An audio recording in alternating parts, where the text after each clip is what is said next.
Assalamualaikum warahmatullahi wabarakatuh. Waalaikumsalam warahmatullahi wabarakatuh. Alhamdulillahilladzi arsala rasulahu bil huda wa dinil haqq liyudhhirahu 'ala ad-dini kullihi wa kafa billahi shahida. Asyhadu an la ilaha illallah wahdahu la syarika lah wa asyhadu anna Muhammadan 'abduhu wa rasuluhul mab'uulah la nabiyya ba'dah. Allahumma shalli 'ala Muhammad wa 'ala ali Muhammad. Amma ba'd. Saudaraku yang dikasihi Allah Subhanahu wa taala, pemirsa Ar-Rahman Channel di mana saja Anda berada, bahagia sekali kembali kami bisa menjumpai Anda. Dalam kesempatan kali ini kami masih tengah berada di acara Islamic Book Fair 2004. Dan bahagia rasanya jika Anda masih setia dengan bahasan kami tentang Kristologi, yang dalam kesempatan kali ini juga kita akan membahas tentang Yesus seorang Muslim. Tentunya tema yang sangat menarik buat kita semua, bukan? Dan alhamdulillah di studio juga sudah hadir seorang narasumber yang pakar dalam bidang kristologi yang satu ini. Siapa lagi kalau bukan Bapak Dr. Saniful Munir. Assalamualaikum, Pak. Waalaikumsalam warahmatullahi wabarakatuh. Alhamdulillah ya, saya ini bisa kembali ketemu, Pak. Dan saudara yang dikasih Allah Subhanahu wa taala, di studio mini Ar-Rahman Channel kali ini juga sebagaimana biasa telah padat dikunjungi oleh hadirin dan hadirat yang tampaknya siang ini masih sangat segar bugar untuk mengikuti diskusi tentang Yesus seorang Muslim. Kita sapa mereka. Assalamualaikum Bapak Ibu semuanya. Alhamdulillah. Tetap semangat. Apa kabar semuanya? Oh, enggak begitu. Jawabnya begini, alhamdulillah, luar biasa, Allahu Akbar. Bisa? Baik, saya ulangi lagi. Apa kabar semuanya? Jadi Anda harus semangat semua. Masih semangat? Ulangi lagi. Apa kabar Anda semua? Alhamdulillah. Kayak Ustadz kita jadi tambah semangat nih. Ustadz ya. Ya alhamdulillah, saudara yang dikasih Allah Subhanahu wa taala, memang diskusi kita tentang kristologi ini sangat penting sekali, terutama adalah untuk menambah wawasan kita dari kalangan awam kaum muslimin, apalagi selama ini masih sangat rancu. Ada yang mengatakan Yesus itu adalah Nabi Isa, tapi ada yang mengatakan Yesus juga bukan Nabi Isa. Tetapi kemudian ketika disebutkan Yesus adalah Nabi Isa, juga menambah kebingungan, terutama bagi generasi kita untuk bersama-sama hadir dalam acara kajian kristologi yang berjudul Yesus Muslim. Salam dan salawat kepada junjungan kita Nabi besar Muhammad SAW, kepada para sahabat, keluarga maupun pengikutnya sampai zaman. Sebelum kita memulai kajian, saya ingin mengklarifikasi tentang apa yang menjadi isu yang selalu menjadi keraguan pada umat Islam, yaitu apa itu Isa dan apa itu Yesus. Apakah Isa sama dengan Yesus atau berbeda? Biasanya saya pernah di sekolah di panti asuhan di Kendari, saya bertanya kepada adik-adik panti asuhan, adik-adik sekalian, kenal Yesus? Kalian diam semua. Adik-adik sekalian, kenal Nabi Isa? Oh kenal, semua angkat tangan. Padahal Nabi Isa itu Yesus juga. Nah, sekarang yang menjadi pertanyaan, mengapa ada Isa ada Yesus? Bapak-bapak, ibu-ibu sekalian, mudah-mudahan informasi yang saya akan berikan ini cukup bermanfaat. Kita mengenal Nabi kita itu bernama Isa alaihissalam, Nabi yang ke-24 Rasulullah. Oleh lidah Ibrani, lidah Aramaik, lidah Arab, lidah Indonesia dan sebagainya, kita menyebutnya dengan Isa. Tetapi ketika Nabi Isa ini dirampok oleh Paulus, dibawa ke Romawi menjadi agama kerajaan, dan lama-kelamaan kemudian agama kerajaan Romawi ini melebar sampai ke Eropa. Nah, timbul persoalan. Mengapa? Karena lidah barat itu tidak bisa mengucapkan vokal depan, vokal terakhir. Orang yang bernama Yakob tidak bisa disebut Yakob, harus Jacob. Yohana tidak bisa, harus John.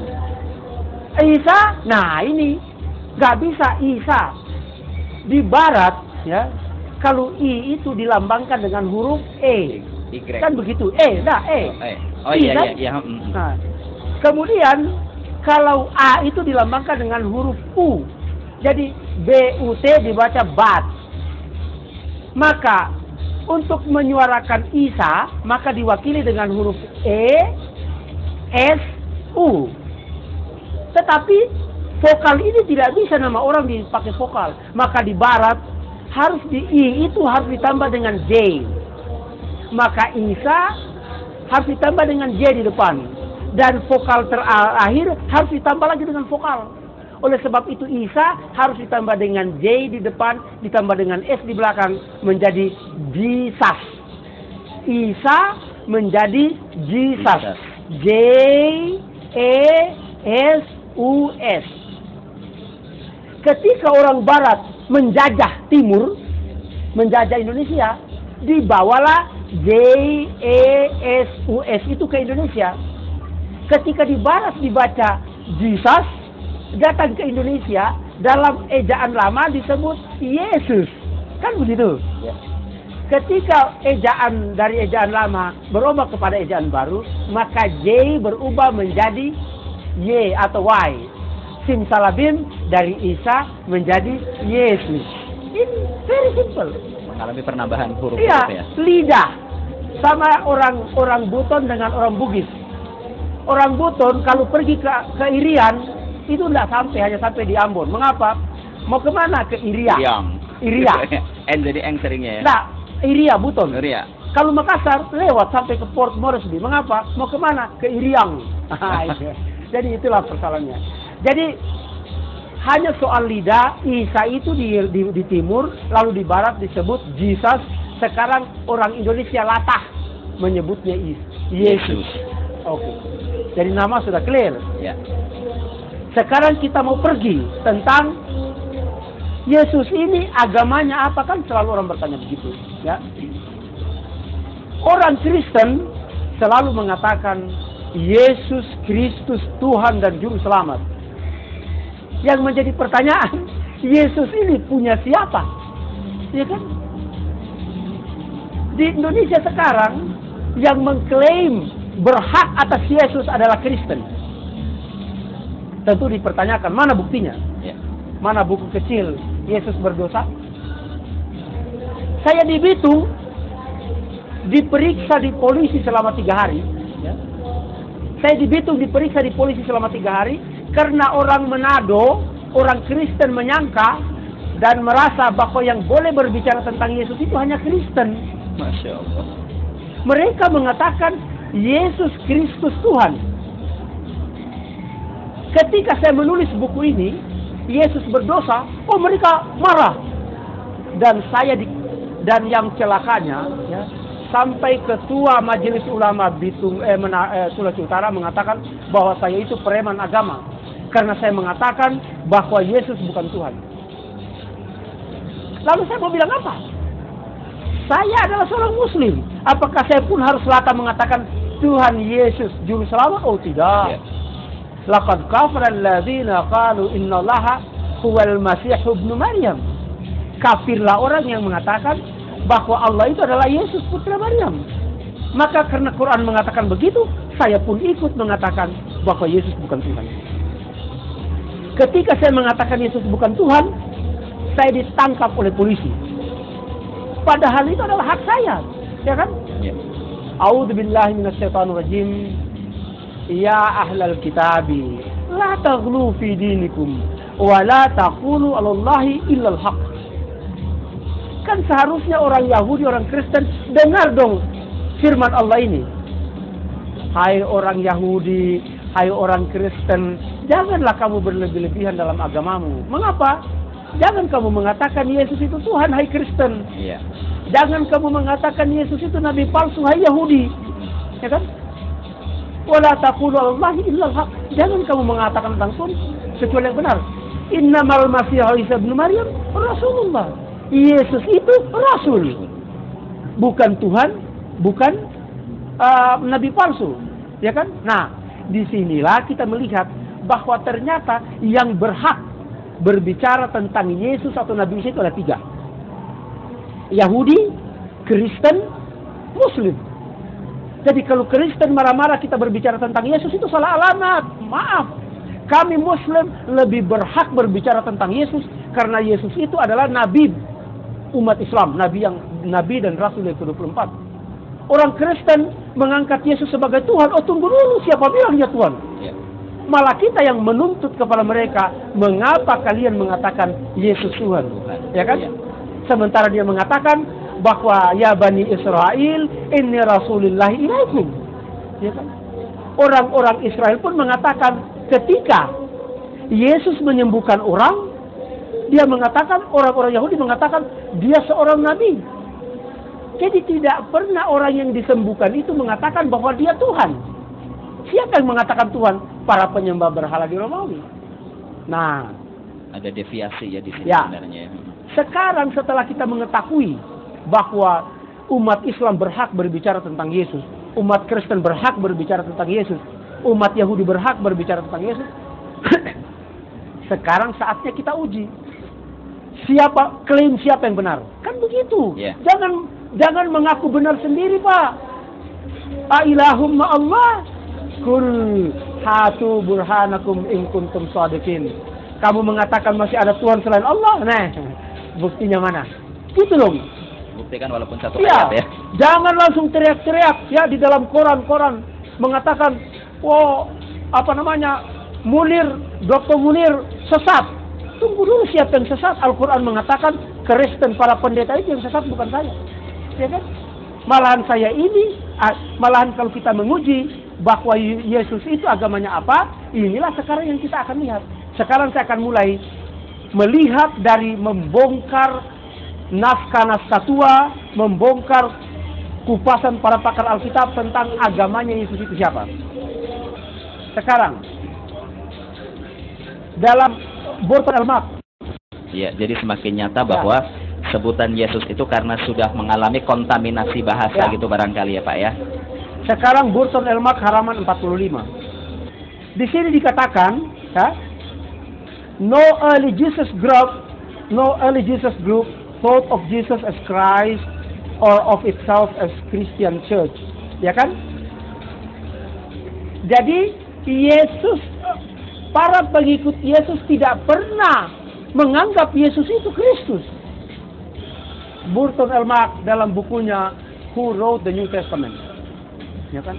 Dan kemudian dia mengatakan lagi, as the Christ or of itself as a Christian Church, atau Yesus ini pendiri agama Kristen. Tidak ada, ya kan? Selanjutnya Michael Beigen, Henry Lincoln, dan Richard Flake, sayang bukunya saya tidak bawa, dia mengatakan bahwa Kristen tidak dapat lagi dikatakan berkaitan dengan ajaran Yesus, tetapi hanya dengan gambar Yesus. Jadi Yesus itu tidak ada kaitannya dengan agama Kristen, ya kan? Yeah. Nah, kalau begitu kita mau pertanyakan, ya kan? Lalu kalau begitu, siapa pendiri agama Kristen, ya kan? Yeah. Di dalam buku ini, di halaman 104, Paul poses as the founding father of Christian congregation. Paulus dianggap sebagai pendiri dan bapaknya agama Kristen. Jadi Yesus tidak tahu menahu dengan Kristen. Ya. Sekarang kita mau tahu Yesus dan Paulus. Kemudian lagi masih di dalam ini bukunya Michael Beigen, Henry Lincoln, dan Richard Flake, halaman 78. It is from Paul and Paul alone that a new religion begin to emerge. Agama ini asalnya dari Paulus, dan Paulus sendirilah yang memulai menciptakan agama Kristen. Jadi Yesus tidak tahu menahu tentang Kristen. Ada indikasi kuat bahwa agama Kristen itu didirikan oleh orang, berarti dalam hal ini Paulus. Paulus, ya bukan kan? agama Samawi sebagaimana yang digembar-gemborkan selama ini dong kalau begitu Pak. Kemudian oleh A.N. Wilson dalam bukunya Jesus Alive, ya, halaman 22, juga mengatakan bahwa Paulus adalah pencipta dan pendiri agama Kristen. Jadi sekarang kalau kita bicara Kristen, itu adalah ciptaan Paulus. Lalu Yesus, mari kita lihat. Ya. Di dalam bukunya Wilson lagi, dalam Jesus Alive mengatakan bahwa orang-orang Kristen yang hidup sesudah zaman murid-murid Yesus tidak memahami jalan lurus Jadi para pengikut Paulus itu tidak memahami siratal mustaqim, yaitu Islam, yakni agama murid-muridnya Yesus. Jadi jalan orang-orang Kristen yang datang sesudah Nabi Isa itu tidak tahu bahwa ternyata agamanya murid-muridnya Nabi Isa itu adalah Islam. Kemudian dikatakan lagi oleh Wilson dalam halaman 248, dari sejak awal Nasrani bagi kelompoknya Yesus percaya untuk tetap menjadi Yahudi, dan siapa saja yang masuk ke jalan yang lurus, ke dalam Islam, sebagai mereka menyebut agamanya Yesus, harus setuju untuk mengikuti tata cara Yahudi waktu itu, yaitu harus bersunat. Kalau mau mengikut ajaran Yesus yang Ikut sebenarnya. ajaran Yesus, yaitu Islam, Tapi harus bersunat. Kenyataannya orang-orang Nasrani banyak yang tidak bersunat hari ini. Oh, Paulus mengatakan, kalau kamu bersunat, Kristus tidak akan bermanfaat bagi kamu. Bahaya. Jadi Paulus melarang orang bersunat, itulah Kristen. Nabi Isa mengajak orang bersunat, itulah Muslim. Jadi kita melihat dari kenyataan sejarah bahwa Nabi Isa ini adalah seorang Muslim. Sebentar Pak, ini tampaknya yang hadir banyak yang laki-laki. Kita tanya sudah pada sunat semua belum nih bapak-bapaknya nih? Sudah insya Allah ya. Ya sudah Pak, jadi insya Allah Muslim. Nah, sekarang Nabi Isa. Nabi Isa kita mundur lagi kepada Nabi sebelumnya, itu Nabi Yahya atau Yohanes Pembaptis. Dikatakan di Efesus, ya, di Romawi, mereka menganggap bahwa Islam adalah istilah yang digunakan untuk agama dari orang-orang beriman yang ditujukan kepada pengikutnya Nabi Yahya. Jadi Islam ini adalah agamanya nabi-nabi. Makanya kita berdoa, ihdinas siratal mustaqim, tunjukilah kami jalan yang lurus ya Allah. Apa itu siratal mustaqim? Siratal ladzina an'amta 'alaihim, yaitu jalannya orang-orang yang diberi nikmat, jalannya Nabi Isa, jalannya Nabi Muhammad sallallahu alaihi wasallam, jalannya Nabi Yahya, jalannya Nabi Daud, jalannya Nabi Musa dan sebagainya. Ya kan? Ya. Nah, dan kemudian dikatakan bahwa orang Yahudi menyebut pengikut Yesus sebagai Nasrani atau Muslim. Tulis, ya. Ya.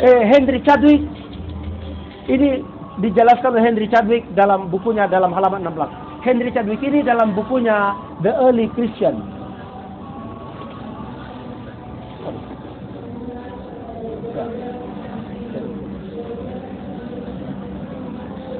Oke.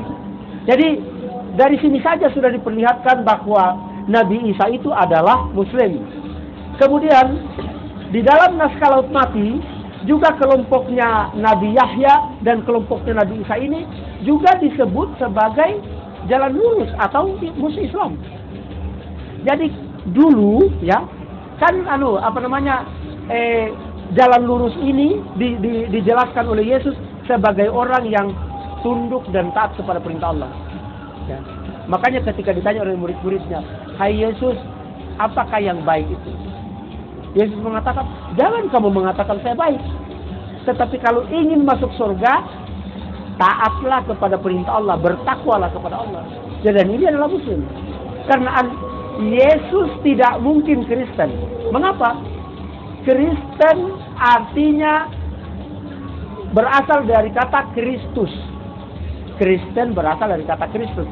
Kristen artinya orang yang menyembah Yesus Kristus. Kalau Yesus Kristen, berarti Yesus menyembah dirinya. Oh, tidak mungkin. Impossible. Ya. Ya kan? Yesus menyembah siapa? Menyembah Allah. Di dalam Al-Quran mengatakan bahwa sembahlah Allah Tuhanku dan Tuhanmu. Ya kan? Betul kan begitu? Ya. Di dalam Injil Matius pasal 4 ayat 10 dikatakan, kamu harus menyembah Allah dan hanya kepadanya kamu berbakti. Sama. Apa yang diucapkan oleh Nabi Isa di dalam Injil persis seperti apa firman Allah yang menggambarkan ucapan Nabi Isa kepada umatnya. Jadi itu yang dia mengatakan begini. Yang kedua, praktek. Nabi Isa ini sholat, ya kan? Ketika tiba waktu zuhur, Nabi Isa ini permisi untuk sholat zuhur. Ketika waktu subuh dia sholat subuh. Hanya bedanya, Kalau Nabi Isa sholat itu hanya untuk dirinya. Jadi kalau Nabi Isa mau sholat, dia sampaikan kepada muridnya, hai muridku, tunggu di sini, saya mau sholat. Umatnya tidak tahu sholatnya Nabi Isa. Jadi kalau orang mengatakan bagaimana sholatnya Nabi Isa sholat tidak diikuti, tidak ada jemaat. Tapi kalau Nabi Muhammad mengatakan sholatlah kamu, ya kan, sebagaimana kamu melihat saya sholat, ya kan begitu. Jadi sholat itu di zamannya Nabi Isa baru dia yang sholat. Di zaman Nabi Muhammad sholat itu sudah dilembagakan sebagai kewajiban kepada umat. Tapi dia sudah Muslim. Yesus berpuasa, ya kan? Di dalam Matius pasal 4 ayat 2 dikatakan, saya bacakan ayatnya.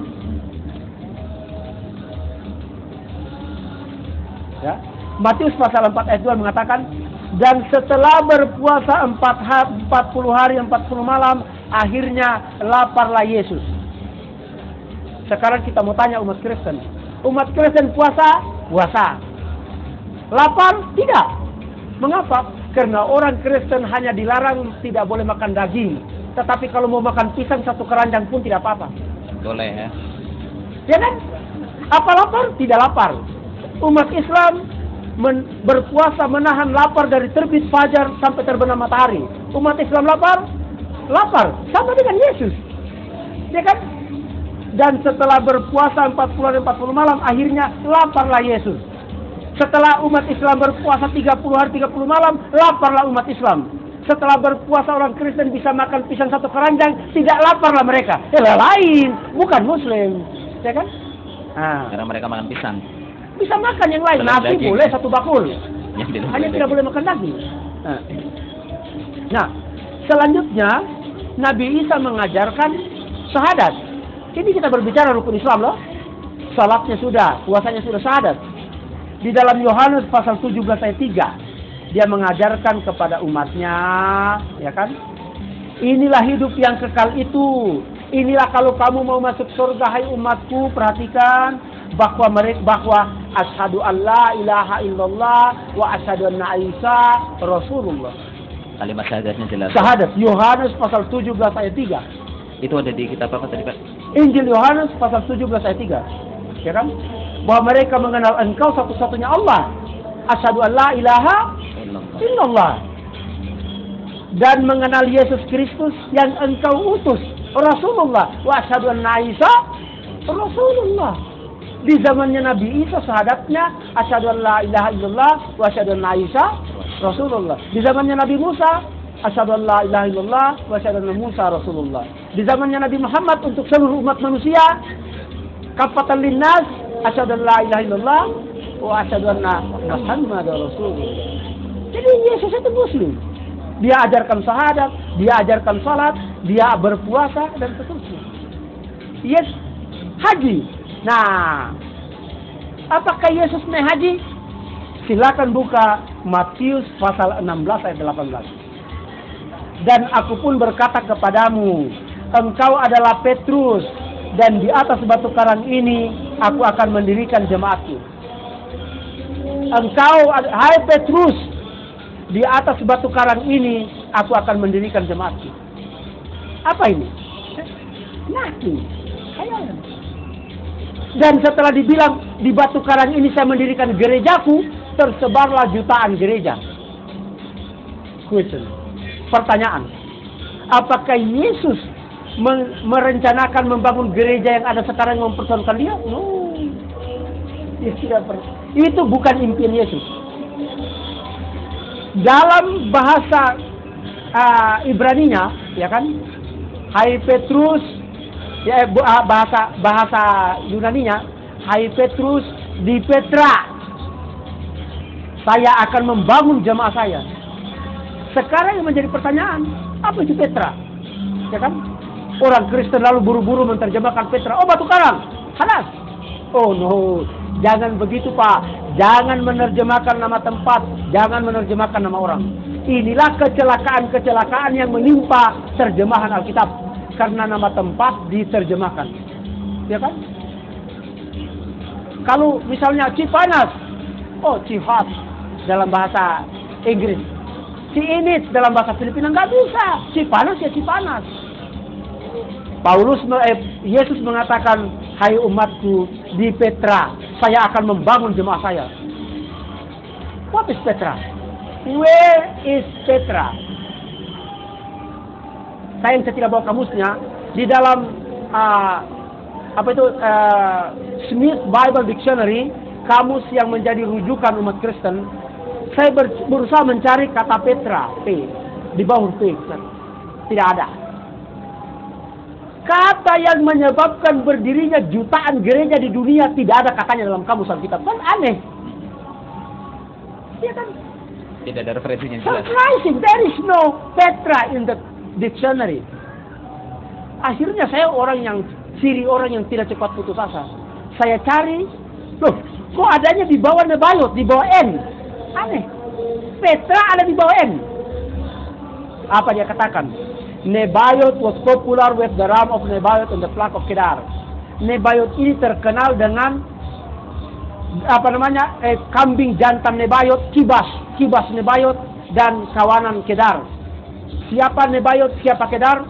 Nebayot adalah anak sulungnya Nabi Ismail alaihissalam. Siapa Kedar? Kedar adalah anak keduanya Nabi Ismail alaihissalam. Nebayot was popular with the ram of Nebayot and the flock of Kedar. Jadi kata Nebayot ini sangat populer karena ada istilah kibas Nebayot dan kawanan Kedar. Seterusnya, the capital of the Nebayot and the flock of Kedar is Petra. Ibu kota tempat tinggalnya keturunannya Nabi Ismail ini namanya Petra. Ibu kota Saudi Arabia ini namanya Petra. Yesus mengatakan, hai umatku, di ibu kota Arabia saya akan membangun jemaah saya. Bukan di Roma, keliru. Ya kan? Ini Matius pasal 16 ayat 18. Ya kan? Lalu kemudian di mana Petra itu? Ya kan? Dia mengatakan bahwa Petra menurut saya akan memperlihatkan peta di zamannya Nabi Isa. Lokasinya tergambar di sana, Pak. Ya. Jadi saya berbicara selalu dengan bukti-bukti. Ya. Ini adalah skema dunia di zamannya Nabi Isa. Mata angin arah dunia di zamannya Nabi Isa. Utara, North Antioch. Timur, Babilonia. Barat, Romawi. Selatan, Alexandria. Dikatakan Petra is at the southeast of Palestine. Petra itu ada di sebelah tenggara daripada Palestina. Sekarang kita mau lihat peta di zamannya Yesus.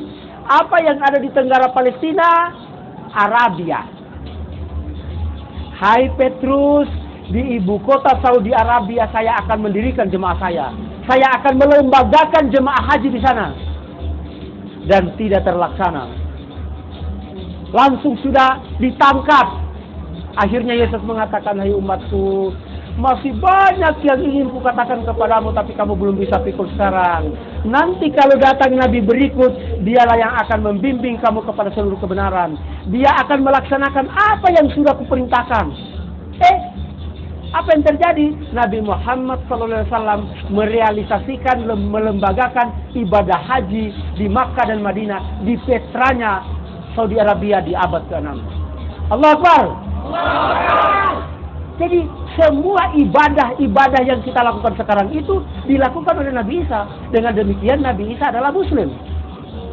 Yesus tidak pernah melakukan ibadah seperti yang dilakukan umat Kristen. Berarti Yesus bukan Kristen. Ibu siapa, Bu? Iya.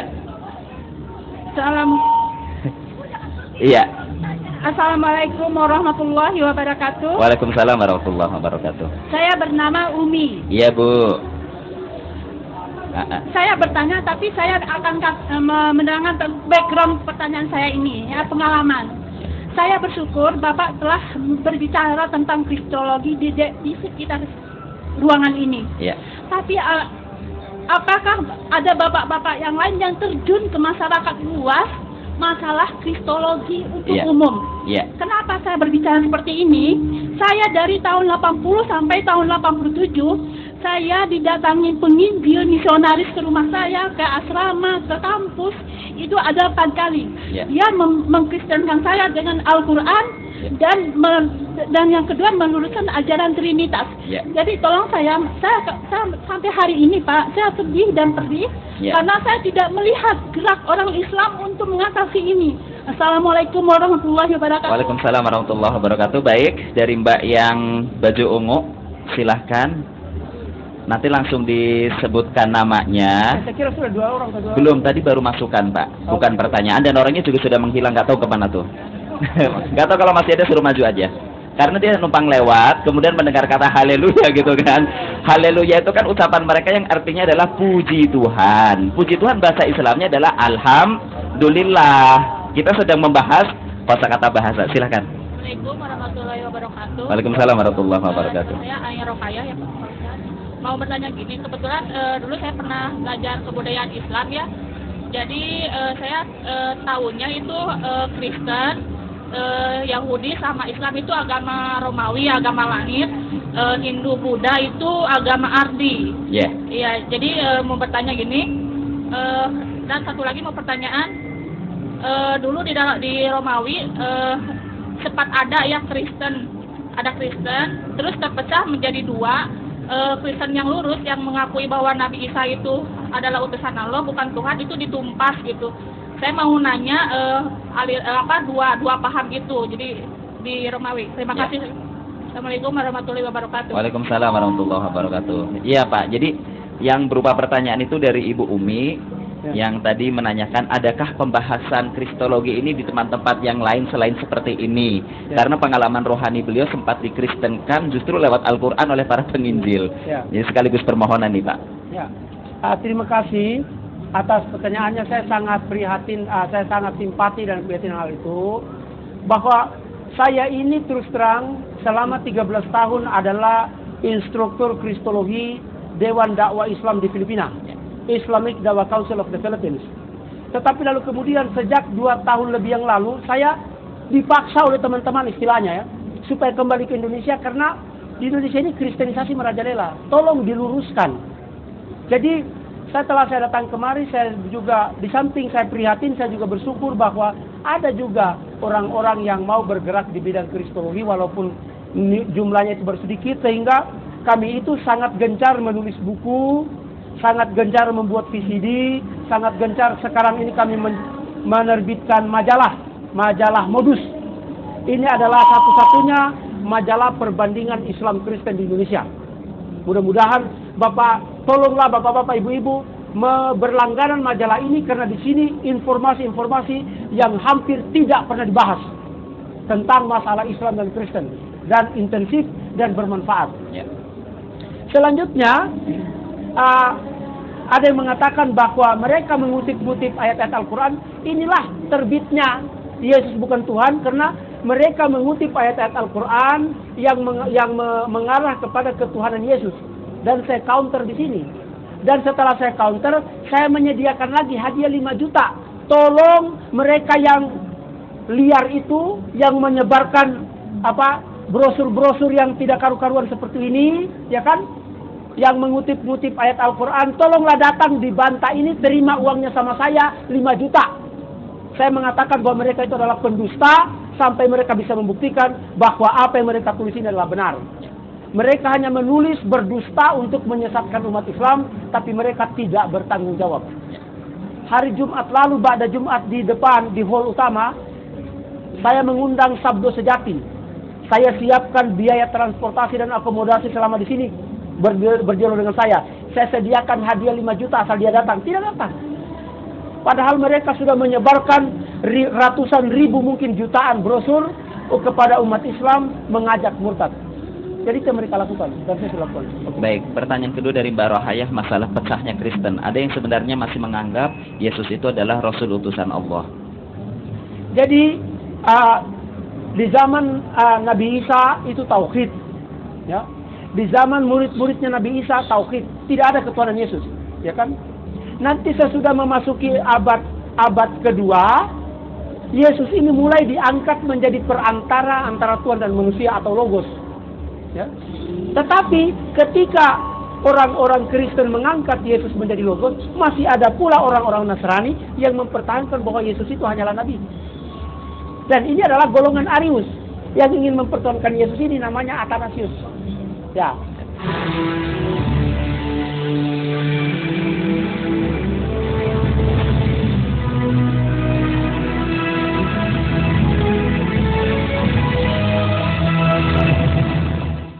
Terima kasih Anda masih bersama Dialog Kristologi, dan pembahasan kita kali ini adalah Yesus seorang Muslim. Baik Pak, kita lanjutkan pertanyaan Mbak Rokayah tadi bahwa Kristen itu pecah. Ternyata ada yang masih meyakini di antara mereka itu pecahan satunya ini bahwa Yesus adalah utusan Allah. Ini mohon dijelaskan pecahnya ini. Ya. Jadi sejak semula ketika Paulus menciptakan Kristen, kan pengikutnya Yesus itu Nasrani, atau SNS, atau Ebionit, ya, atau The Way, atau Muslim. Nah, ini mempertahankan tauhid. Paulus mulai mengkultuskan Yesus menjadi Kristus. Lalu kemudian lama-kelamaan, ketika orang-orang Kristen dari Yunani, orang-orang dari Yunani masuk Kristen, mereka membawa serta filsafat logos atau firman. Nah, filsafat logos atau firman ini adalah bahwa mereka mempercayai bahwa Allah yang maha mulia, Tuhan yang maha mulia tidak bisa berhubungan dengan manusia. Tuhan itu maha mulia, maha sempurna, baka.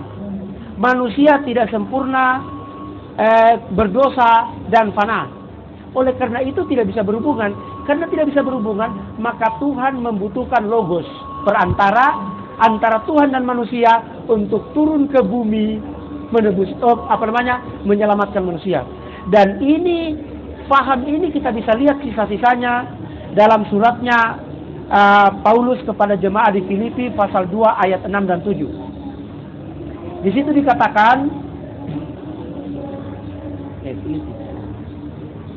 Filipi pasal 2 ayat 6 dan 7 dikatakan bahwa yang walaupun dalam rupa Allah, logos tadi, ya, logos itu adalah yang datang dari Allah. Walaupun dalam rupa Allah, tidak menganggap kesetaraan dengan Allah itu sebagai milik yang harus dipertahankan, melainkan telah mengosongkan dirinya sendiri dan mengambil rupa seorang hamba menjadi sama dengan manusia. Jadi logos ini menurut yang tadinya roh, sekarang dalam Kristen dia turun ke bumi mengambil bentuk manusia. Dan paham logos ini oleh Kristen kemudian disamakan dengan Yesus. Jadi di abad kedua, Yesus menjadi perantara antara Tuhan dan manusia. Tetapi Nasara tetap mempertahankan tauhid. Sampai dengan kemudian Yesus dilantik menjadi Tuhan di abad keempat, masih ada juga Nasara. Inilah golongan Arius. Dan yang sudah murtad, sudah musyrik mempertahankan Yesus itu Athanasius. Sampai dengan sudah Trinitas, Bapa adalah Tuhan, Anak adalah Tuhan, Rohul Kudus adalah Tuhan. Abad ke-6 tetap juga masih ada Nasara. Di mana itu mereka? Yang ada di Arab. Waraka bin Naufal itu bukan Kristen, Waraka adalah Nasara. Ini yang tidak dimengerti oleh umat Kristen. Nasaranya Waraka ini tauhid, dia tidak mempertahankan Yesus. Karena andai kata dia mempertahankan Yesus, tidak mungkin dia mengakui kerasulan Nabi Muhammad SAW. Baik, tadi ada Bapak Iya 1, sebentar ya. Ya, 2. Silakan Mas. Ya, nanti dulu nih yang Mas tadi sudah mengajukan. Ya, singkat saja, sebutkan namanya, to the point kepada pertanyaan.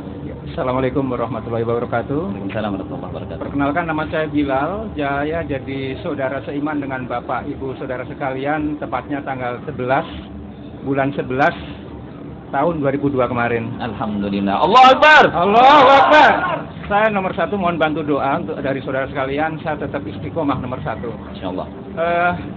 Dan insya Allah saya juga mau bersedia untuk kalau Pak Sanihu pengen ke lapangan, jadi saya semacam pengen belajar banyak dengan Bapak gitu ya, untuk mengcounter sedikit banyak masalah kristenisasi, apalagi daerah saya khususnya Solo Selatan atau Wonogiri gitu. Yang saya pertanyakan, setelah saya jadi muslim, kadang sekarang ini ada dari kaum muslimnya sendiri itu, mohon maaf, yang saya anggap orang tahu, ternyata maaf kalau saya pakai istilah fisik, dia itu terlalu membanggakan kegolongan dia. akhirnya namanya ukhuwah Islamiyah itu tidak ada. Seperti contoh sekarang masalah partai ini, Pak. Saya prihatin, saya juga sedih, kadang menangis. Islam gimana kalau iman mau bersatu gitu. Kalau bersatu insya Allah luar biasa.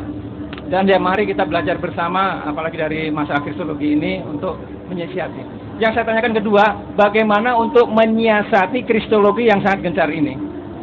Dan sebagai mukmin yang Tunggu dulu. Kristologi atau kristenisasi? Kristenisasi. Yang saya tanyakan ketiga, untuk jadi mukmin yang betul-betul mukmin, bagaimana saya harus bersikap dalam keseharian seperti ini? Baik. Begitu aja. Cukup ya 3 ya. Iya. Oke. Wassalamualaikum. Waalaikumsalam warahmatullahi wabarakatuh. Jadi menghadapi kristenisasi itulah sebenarnya. Jadi ada orang mengatakan bahwa kita harus meningkatkan kesejahteraan dan sebagainya. It's okay. Tapi meningkatkan kesejahteraan itu bukan pekerjaan kecil. Ya kan, berapa puluh juta umat Islam itu berada sangat miskin, dan mengangkat mereka itu bukan pekerjaan yang bisa memutar telapak tangan.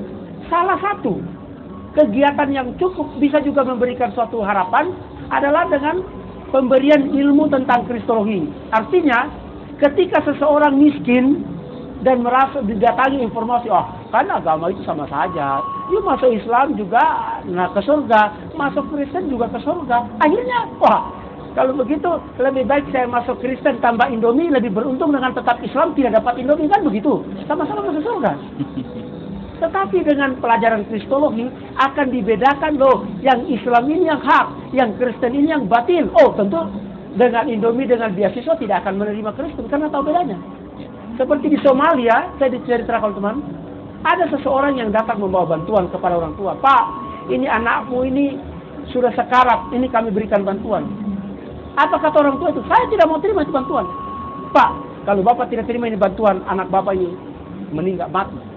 Dia tidak apa-apa. Saya ikhlas anak saya mati daripada terima bantuan dari orang kafir. Di sana, karena dia tahu bahwa ini kafir. Kita itu tidak tahu. Kita nyebut kafir aja segan-segan, padahal ini kafir. Mestinya tegas dong. Tapi kita sebut kafir dengan tersenyum. Jangan sebut kafir dengan mata terbelalak. Jangan. Karena ini adalah sasaran dakwah. Orang kafir dan orang sesat ini perlu diluruskan. Ini sasaran dakwah kita. Kita tidak bisa mengharapkan para pastor dan pendeta. Mereka itu akan tetap menyesatkan umatnya. Dan harapan untuk menyelamatkan umatnya itu ada di tangan umat Islam. Marilah kita berdakwah kepada mereka, menyelamatkan mereka, jangan membenci mereka. Mereka ini sasaran dakwah. Kan kalau mereka fa'in aslamu, sekali saja. Dua-dua dapat pahala. Yang berdakwah dapat pahala, yang masuk Islam dapat pahala juga. Insya Allah. Nah, ini pertanyaan terakhir dari Mas Bilal. Bagaimana supaya bisa istiqomah dalam keislaman beliau ini? Nah, saya kira tentu kita, kalau kita mau menjadi sesuatu, kalau kita katakan saja mau menjadi seorang orang Golkar yang baik, kita lihat tokoh Golkar kan idola. Kita mau menjadi anggota partai apa, misalnya partai Demokrat, lihat tokoh partai Demokrat. Kita mau jadi ikut partai Bulan Bintang, kita lihat tokoh Bulan Bintang. Mau ikut partai Keadilan Sejahtera, lihat tokohnya. Nah, kalau mau jadi Islam yang baik, kita ikut siapa? Laqad kana lakum fi Rasulillahi uswatun hasanah. Belajarlah bagaimana hidupnya Rasulullah. Tapi ingat, ada satu hal, jangan kita lupa. Rasulullah hidup di abad ke-6 dan ke-7. Kita hidup di abad ke-21. Jangan tradisi dan kehidupan sosial yang ada di sana kita transfer ke alam 2001. Semangatnya kita bawa, perjuangannya kita bawa, kehebatan semua kita bawa, kita implementasikan dengan suasana 2001. Jangan ketika kita dikatakan bahwa Rasulullah memperlihatkan pakai siwak, sekarang ada sikat gigi kita mau tolak. Jangan. Setengah mati cari di mana ada siwak, sikat gigi kita pergi ke warung sudah ada. Ya. Alhamdulillah, tampaknya memang keteladanan Rasul harus diikuti Pak ya. Dan itu tampaknya mengental pada partai yang disebut terakhir tadi, Pak. Sekarang pertanyaan dari Mas yang terakhir, apakah betul ada satu ungkapan bahwa salib itu muslim karena vertikal horizontalnya itu hablum minallah wa hablum minannas? Al-Quran Islam mengajarkan kepada kita, kul hatu burhanakum in kuntum shadiqin. Kalau kamu mengatakan bahwa salib itu adalah lambang Islam, tolong perlihatkan referensinya. Ya kan? Saya mau bayar 1 juta kalau ada yang memperlihatkan kepada saya bahwa salib adalah lambang Islam. Terima kasih. Kita kasih kesempatan ya. Assalamualaikum warahmatullahi wabarakatuh. Waalaikumsalam warahmatullahi Nama wabarakatuh. saya Aida. Oh, saya kira Saya ingin tanya ya. Tadi kan Pak Ustadz bilang bahwa Kristen itu sesungguhnya ciptaan Paulus, bukan Yesus. Yang saya ingin tanyakan, sejauh mana maksudnya orang Islam itu tahu enggak bahwa orang Kristen itu tahu enggak bahwa Kristen itu ciptaan Paulus, bukan Yesus? Apa mereka tahu atau pura-pura tidak tahu gitu? Ya. Baik. Langsung Pak, nih pertanyaan Mbak Aida. Ya, terima kasih. Jadi mudah-mudahan baik penanya pertama atau penanya kedua itu minimal sudah sarjana, barangkali. Insya Allah. Ya, kalau sudah sarjana berarti pernah menulis skripsi, ya kan? Jadi kalau saya menulis skripsi, katakan saja tentang skripsi kecil, Yesus bukan Tuhan, maka orang akan melihat di belakang skripsi saya itu daftar pustaka. Paulus pendiri agama Kristen. Dari mana kita tahu? Ya dari daftar pustaka. Dari buku-buku ini mengatakan bahwa Paulus itu adalah pendiri agama Kristen. Sementara orang Kristen sendiri sebenarnya tahu nggak atau pura-pura nggak tahu bahwa agama yang mereka yakini sekarang itu bikinan Paulus. Jadi umat Kristen itu terbagi atas 4 segmen. Ini yang barangkali perlu dipahami. Segmen pertama adalah segmen pakar Alkitab dan sejarawan. The Bible scholar and the historian. Segmen kedua adalah pendeta, pastor, dan penginjil internasional. Segmen ketiga adalah pastor dan pendeta serta penginjil lokal. Segmen keempat adalah jemaat. Segmen pertama, para pakar Alkitab dan sejarawan ini tahu dengan pasti bahwa ajaran Kristen itu sesat. Tahu, pakar Alkitab itu tahu bahwa ajaran Kristen.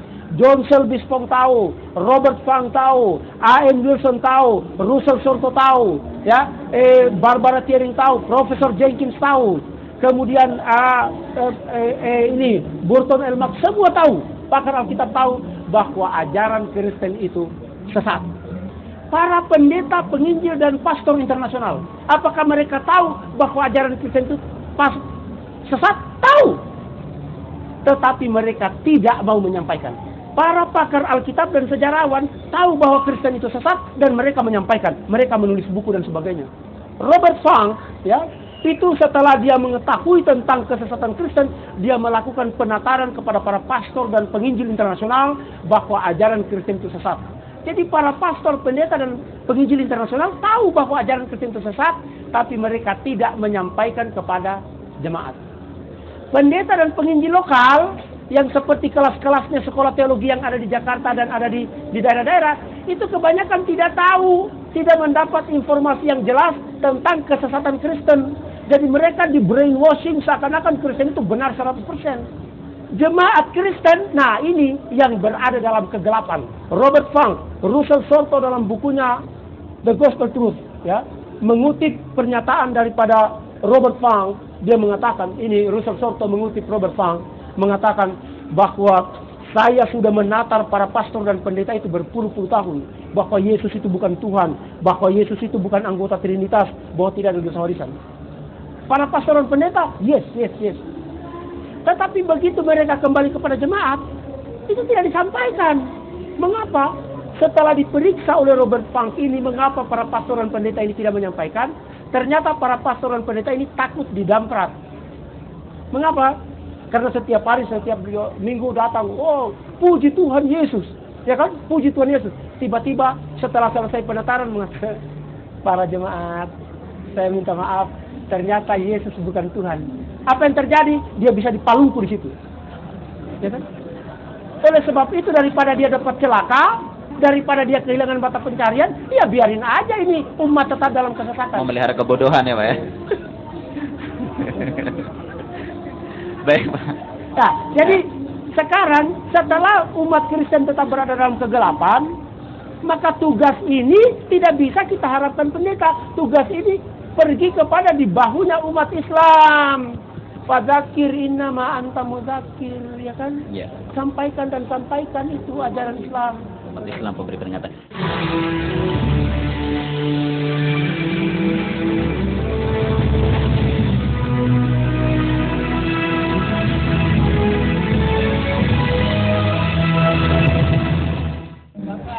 Bismillah, Assalamualaikum warahmatullahi wabarakatuh. Waalaikumsalam warahmatullahi wabarakatuh. Nama saya Siraj. Pertanyaan saya adalah, di Kristen itu kan saya kenal namanya Trinitas. Yang katanya Trinitas itu ada Tuhan Bapa, Tuhan Anak, dan Tuhan Yesus barangkali. Roh Kudus. Atau Roh Kudus. Ya maaf, bisa diterangkan nggak siapa saja mereka? Karena selama ini justru profilnya sering dikemukakan oleh orang-orang yang mentuhankan Yesus sebagai Tuhan gitu. Ya hanya Yesus saja yang dikultuskan sebagai Tuhan. Baik. Sementara yang ini tidak. Yang kedua, kalau menurut saya sebenarnya Kristen itu tidak pantas hidup di Indonesia. Karena Pancasila sendiri kan menganut pertama itu ketuhanan yang Maha Esa. Pertanyaannya? Iya. Pertanyaannya, maaf bukan pertanyaan tapi sebuah statement gitu. Baik. Bahwa kalau kita relevansikan dengan Pancasila bahwa itu tidak cocok dan tidak pantas untuk, ya artinya menyimpang dari Pancasila gitu. Oke, terima kasih. Ya, Assalamualaikum warahmatullahi wabarakatuh. Assalamualaikum warahmatullahi wabarakatuh. Baik, kemudian pertanyaan dari Mas Siraj nih. Siapa-siapa sajakah yang masuk dalam Trinitas itu? Bisakah dijelaskan? Ini yang saya sering sayangkan ya, ketika orang Islam tidak memahami pengertian Trinitas dalam Kristen, ya kan? Lalu kemudian menganggap bahwa apa yang dikatakan bahwa Bapa dalam Kristen itu adalah sama dengan Allah. Tapi sesungguhnya Paulus tidak pernah mengatakan bahwa Allah yang disembah oleh umat Islam itu adalah Bapa yang ada di dalam Trinitas itu. Jadi the Father is God, the Son is God, the Holy Ghost is God, but not three God, but one God. Bapa adalah Tuhan, Anak adalah Tuhan, Rohul Kudus adalah Tuhan. Tetapi bukan tiga Tuhan, tapi satu Tuhan. Di mana Allah? Nggak ada di sana. Jangan mengharapkan bahwa ada Allah dalam Trinitas, tidak ada. Mengapa? Karena Bapa dalam Trinitas itu adalah Bapanya Yesus, Bapanya Kristus, yang punya anak, yaitu Yesus Kristus. Allah dalam Islam, lam yalid walam yulad, berarti bukan. Kita sering keliru. Orang Kristen sering mengibulin kita seakan-akan Trinitas itu satunya itu adalah Allah, bukan. Bapa itu adalah Bapanya Yesus yang di sorga, yang mengutus Yesus karena tidak bisa turun ke dunia, sehingga Yesus yang diturunkan. Inilah yang anaknya. Dalam Islam tidak ada anak. Oleh sebab itu, saya ingin memperlihatkan beberapa pengertian tentang Tuhan yang diperkenalkan oleh Paulus. Tuhannya Paulus adalah Yesus Kristus, yang dari Bapa lalu kemudian menjadi anak, kan? Sementara Tuhannya Paulus adalah Yesus Kristus. Siapa Tuhannya Yesus? Menurut Paulus, Tuhannya Yesus atau Allah adalah yang membutakan pikiran orang dan umatnya akan binasa. Nauzubillah min dzalik. Jadi Allah kita itu, menurut Paulus, itu membutakan pikiran orang dan kita ini akan binasa. Kemudian Tuhannya Paulus, Tuhannya Kristen adalah yang darahnya diminum dalam perjamuan. Tuhannya Yesus atau Tuhan Allah itu adalah roh jahat. Ini tidak dipahami oleh umat. Makanya kalau kita itu dilecehkan karena Tuhan yang kita sembah itu sama mereka dianggap roh jahat. Ini silakan kita buka 1 Korintus pasal 10 ayat 20 sampai 21. Jadi Bapaknya Yesus itu Bapa dan Anak dan Roh Kudus itu bukan Allah. Oleh sebab itu maka dikatakan bahwa Allahnya Islam itu seharusnya Yesus. Mengapa mereka tidak menyembah lagi Bapa, tetapi tidak menyembah Allah tapi berkonsentrasi kepada Yesus? Karena menurut Matius pasal 28 ayat 18 mengatakan Yesus berkata, segala kuasa di langit dan di surga, di langit dan di bumi, segala kuasa di dunia dan di akhirat telah diserahkan oleh Allah kepada aku. Berarti pensiun Bapa, kan? Allah pensiun, sekarang penguasa adalah Yesus. Baik Pak, mungkin ada sedikit kesimpulan yang bisa kita tarik dari diskusi panjang ini supaya nanti yang hadir dan juga nanti pemirsa Ar-Rahman Channel bisa sedikit saja terbatas waktunya Pak menyimpulkannya. Saya ingin menyampaikan kepada bapak-bapak dan ibu-ibu sekalian bahwa berbicara tentang ilmu perbandingan agama itu adalah hak kita. Tidak ada yang boleh melarang. Yang jelas jangan kita menghina agama lain, jangan kita membenci mengejek agama lain. Kita jelaskan ilmunya. Kalau kemudian kita menjelaskan ilmu itu ada yang tidak senang, itu risiko. Karena sampaikanlah yang benar walaupun itu pahit. Tetapi yang terjadi kepada kita, ya kan? Begitu kita berbicara tentang Kristen antara seorang Muslim dengan Muslim yang lain, ketika seorang Kristen lewat, ada orang Kristen. Nggak boleh. Justru, Pak, sini Pak, mari kita berbicara tentang Kristen. Mari, nimbrung di sini. Baik Bapak, terima kasih. Dan hadirin yang dirahmati Allah Subhanahu wa taala, waktu kita ternyata habis. Saudaraku yang dikasihi Allah Subhanahu wa taala, demikianlah tadi diskusi kita seputar kristologi, dan kesempatan ini adalah Yesus seorang muslim. Tentunya kita tetap harus bangga sebagai muslim tanpa menutup rapat-rapat kajian-kajian kristologi, karena ini akan menambah wawasan dan pengetahuan kita, sekaligus sebagai sarana dakwah kita kepada saudara-saudara kita kaum Nasrani yang memang sudah dibahas panjang lebar tadi bahwa ajaran mereka sebagiannya adalah merupakan perbuatan dari Paulus saja. Mudah-mudahan bermanfaat untuk kita semua. Mohon maaf atas segala kekurangan. Jazakumullahu khairan katsiran atas perhatiannya. Billahi taufik wal hidayah. Wassalamualaikum warahmatullahi wabarakatuh. Jesus submitted to God. He said, I only do what God sent me to do. Isn't that right? Did he? He said, I do the will of the Father. Did he say that? Yes or no? What does that mean? It means it's real. So he was a what? A what? Go ahead, say it. It's an Arabic word. You can say it. He was a...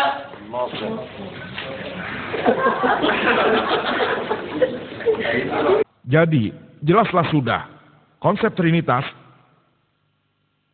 tidak ada dalam Injil. Tapi konsep Trinitas itu ada dalam Al-Quran. Dikatakan dalam surat An-Nisa 4 ayat 171. Wala taqulu salasa. Jangan katakan Tuhan itu tiga. Antahu khairul lakum. Berhentilah, itu lebih baik bagimu. Konsep Trinitas juga terdapat dalam surat Al-Maidah. Bab 5 ayat 73. Laqad kafarul ladzina qalu innallaha salisu salasa. Sesungguhnya kafirlah orang-orang yang mengatakan bahwasannya Allah salah satu dari yang tiga. Yesus tidak pernah mengatakan bahwa dirinya adalah Tuhan. Konsep Trinitas tidak ada dalam Injil. Ayat yang paling dekat dengan konsep Trinitas adalah Yohanes 1 bab 5 ayat 7 yang menyatakan terdapat tiga yang memberi kesaksian, Bapa, Firman, dan Roh Kudus. Dan ketiganya adalah satu. Tapi, bila Anda membaca versi standar yang telah direvisi oleh 32 sarjana Kristen yang paling hebat, didukung oleh 50 golongan berbeda yang bekerja sama, mereka mengatakan bahwa dari Injil, surat Yohanes 1, bab 5 ayat 7 adalah sebuah penambahan atau sisipan, gabungan dan buatan. Hal tersebut telah dikeluarkan dari Injil. Yesus tidak pernah mengklaim dirinya adalah Tuhan. Tidak ada satupun pernyataan yang tegas dan lengkap dalam Injil di mana Yesus berkata, akulah Tuhan, dan juga berkata, sembahlah aku. Juga ketika Anda membaca Injil, disebutkan dalam Yohanes bab 14 ayat 28, Bapakku lebih besar dari aku. Injil Yohanes bab 10 ayat 29, Bapakku lebih besar dari siapapun. Injil Matius bab 12 ayat 28, aku mengusir setan dengan kuasa Roh Allah. Selanjutnya Injil Lukas 11 ayat 20. Aku mengusir setan dengan kuasa Allah. Lalu selanjutnya Injil Yohanes 5 ayat 30. Aku tidak dapat berbuat apa-apa dari diriku.